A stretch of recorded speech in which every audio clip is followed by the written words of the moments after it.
Yan po, ginagawa naman natin Toyota Corolla Altis. Ito po ay bagong overall dinala dito sa atin kasi pag tumatakbo siya biglang namamatay.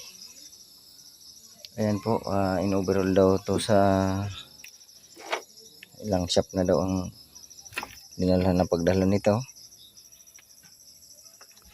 Marami nang pinalitan, bago yung mga kanyang ignition coil. Yan, bago na, basag pa.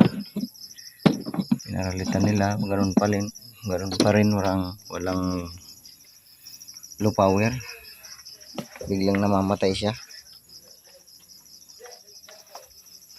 Saka medyo mahirap siya pa-start. Kaya titingnan ko muna ang kanya. Magre-retiming tayo. Ayan po, titingnan ko yung kanyang timing.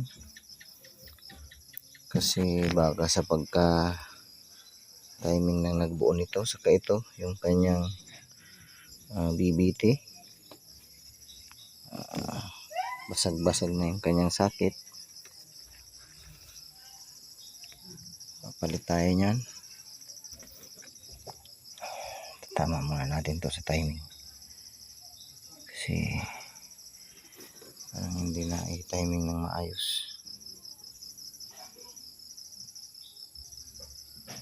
Bubuksan muna natin dito. Tinanggal ko na yung kanyang pambelt.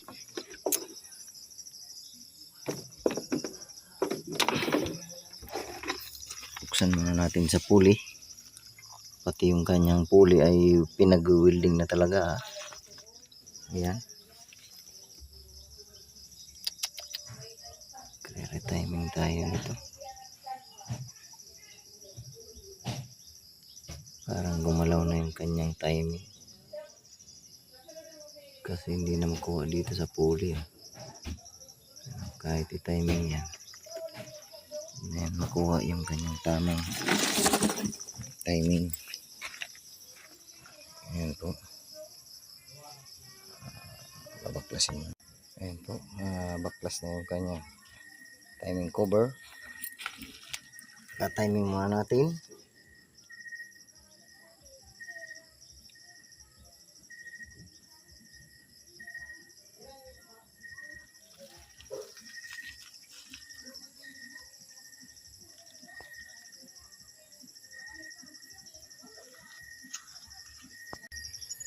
Ayan po, tina-timing natin. Malayo nga talaga yung kanyang pagka-timing. Gumawa nito. Ayan o. Dapat end of exhaust. Yung intake ang layo ng kanyang camnos o. Camlog. Ito tama. Itong isa mali.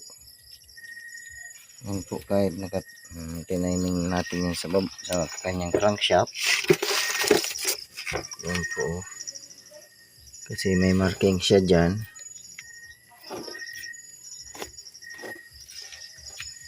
Mayroon siya marking. Tapos dapat nakatutok dito yung kanyang marking. Tapos yung ay tumalon na siya. Tumalon na. Tama. Hindi man, nag-ano lang, naghapa yung pila. Lumuwag.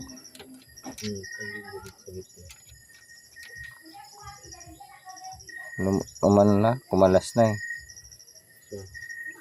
Wala na kasi yung ano yan, tensioner. Nanggal ko na. Ayan po ang ganyang timing. Ayan. Malayo talaga. Ito dapat doon. Tapos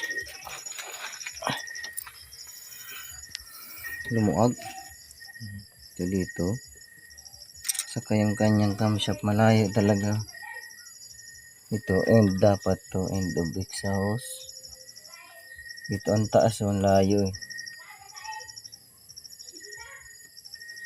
Babaguhin natin yung timing natin. Ayan po, kaya namamatay ito. Tapos hard starting kasi sablay yung pagka-timing ng gumawa dati. Ngayon, i-re-timing natin. Tapos, susubukan natin i-start. Pero bukas na kasi gabi na. Ayan o. Layo talaga o. Buruin mo ilang ngipin yan. Tatlo. Layo. Siguro pinagpraktisan to ano. Yan mga mahirap sa mga ganyan. Magkano na nagastos daw ng maaari nito. No, overall na daw yan eh.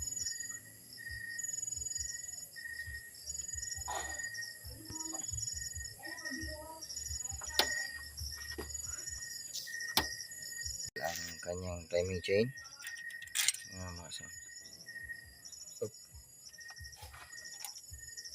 Ayan natin para makuha yung tamang timing.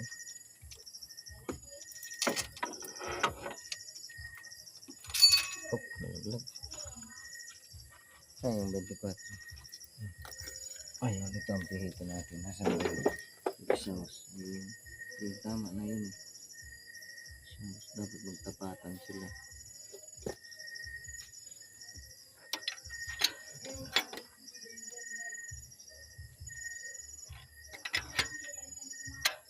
Yun. Yun, nakatutok na yung ano yun. Hindi natin makikita yun. Layo konti ito. Yung tama na yun. Layo konti. Yun. Katapat na sila. Sauce. Dapat naman talagang panapat na. Tapos ito. Ano natin? Kabili na.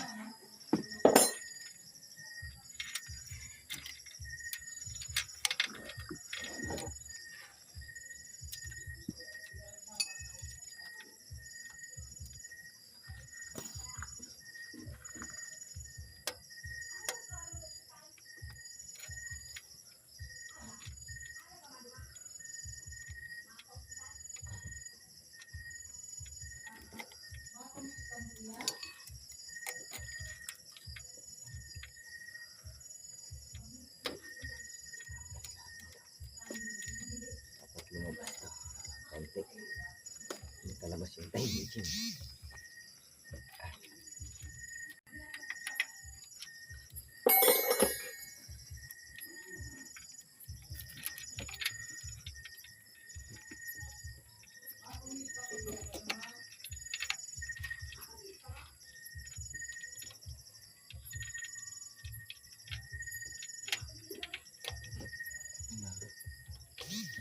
Ay, dito na tayo na. May marking kasi ito sa kadina. Dapat sinunod niya na lang. Ano? Hindi mo sinunod ng gumawa. Yung may kulay. Dapat mag-eksakto yan para riya. Yung hindi mag-eksakto.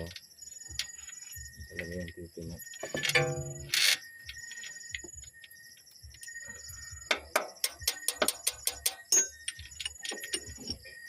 Tulis na yung traffic. Dapat pinalitan na yan. Huwag na muna pandarin mo na Pang bike. para papalitan niya na lang ulit sa gumawa. Palitan ng bago. May timing talaga, malayo. Timing.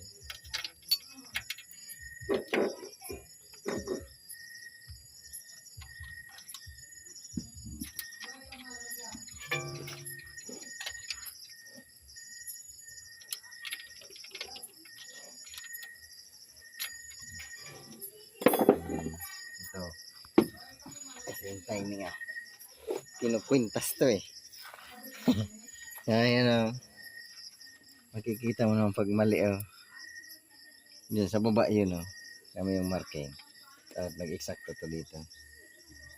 Unahin ko pala sa baba.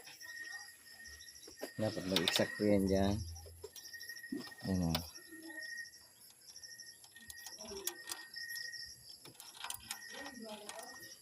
Dito yung magsasakto sa marking na yan o. Tapos doon.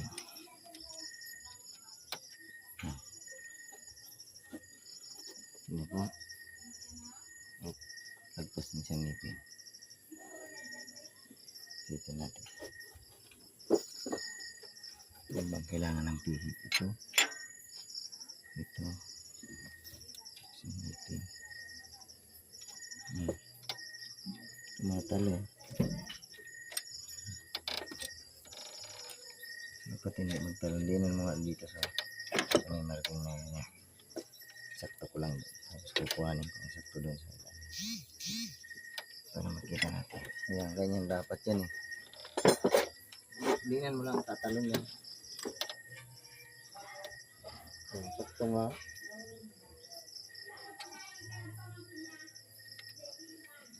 Sakto nga.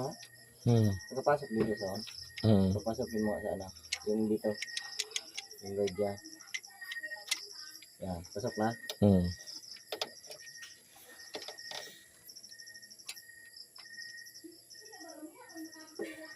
Ganti. Ganti. Ito nga. Nakatutok na. Tingnan natin. Talian ko na lang ito pag ano.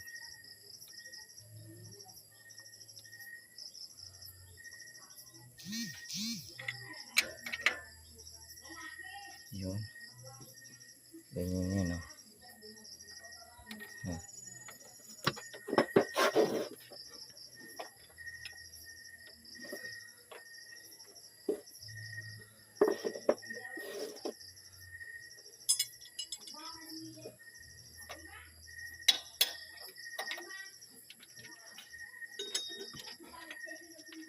Kuha na agad yung timing ah. Dali na yan. Yan ang tama na.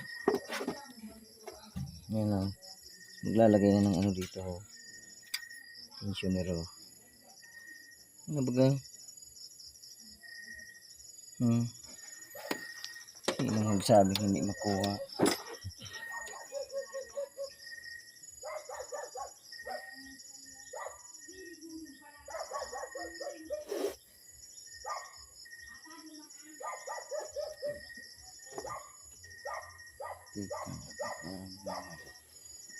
Advanced to.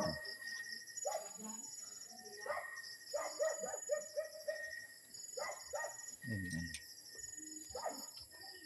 Kapalo na ba yan?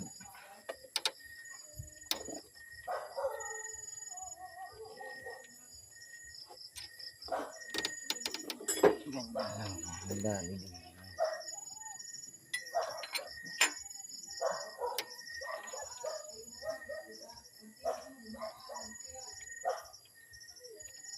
And exam. Beginning of intake.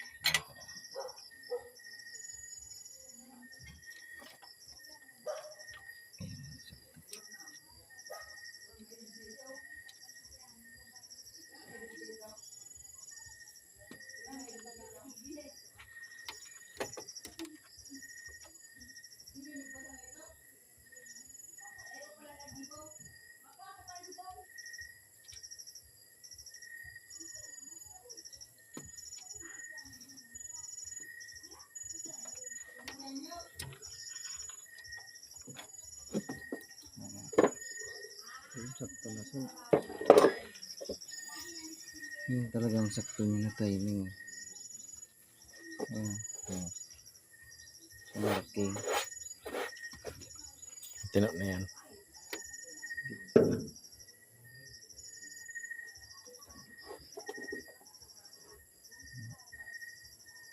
Sakto ba yun? Yung sige. Sa lalim.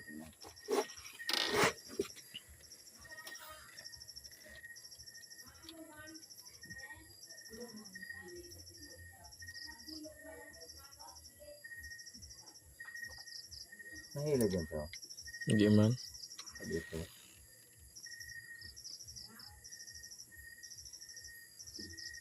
Di man. Hindi. Yun na. Sakto na. Sakto na. Kahit ibalik na. Pero bukas naman. Yan o. Ay dyan. Sakto yan o. Ayan po ang tamang timing niya no. Papatan.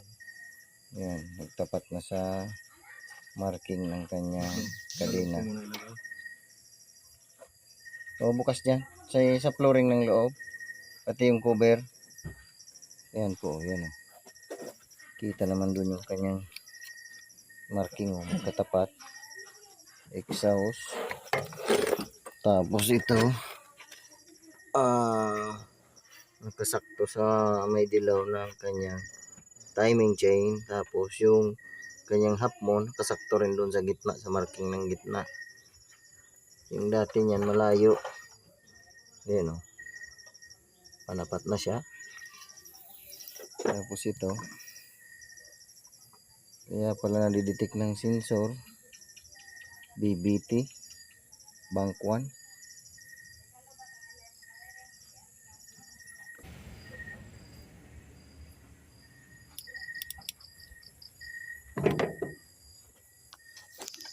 Kuha na. Dali na yan. Ayan po, itiniming natin. Binalik natin sa dating, yan po yung kanyang marking. Tapos dito naman sa baba. Ayan po. Ayan, may liter eh. So, tinakpan na natin. Ayan. Ayan yung kanyang tamang timing. Tapos, nalagay na natin to. Ngayon, tatakpin na natin. Tinalian ko lang ng strap para hindi na siya tumalon.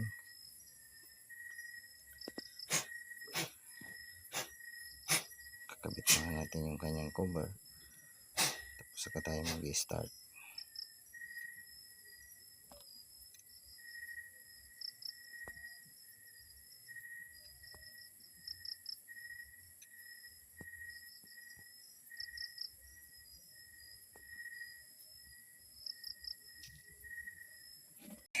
Yan po, ito na, okay na yung kanyang andar. Ganda ng kanyang, dati ang hirap i-start, hard starting. Ngayon po, ayan na. Counting adjust na lang ng kanyang RPM. Pero one click, may start na siya eh. Ayan. May start na po. Dati hard starting. Kung hindi mo apakan ang kanyang accelerator, hindi andar. Ngayon counting apak na lang, may start na. Ay, kahit hindi apakan, may start na. Ayan po, ka-off yan, ka-off, start.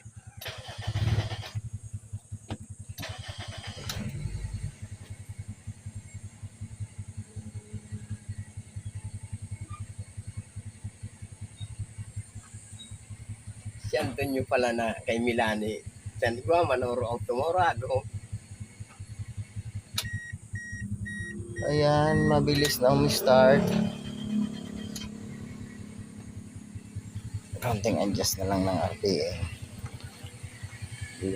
Linis.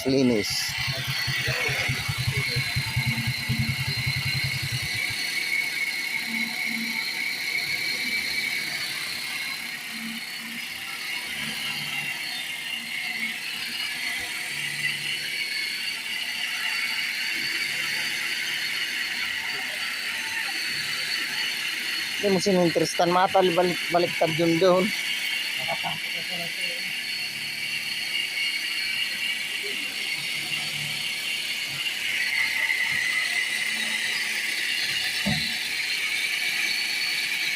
na, ipot-ipot yayam. Enggak.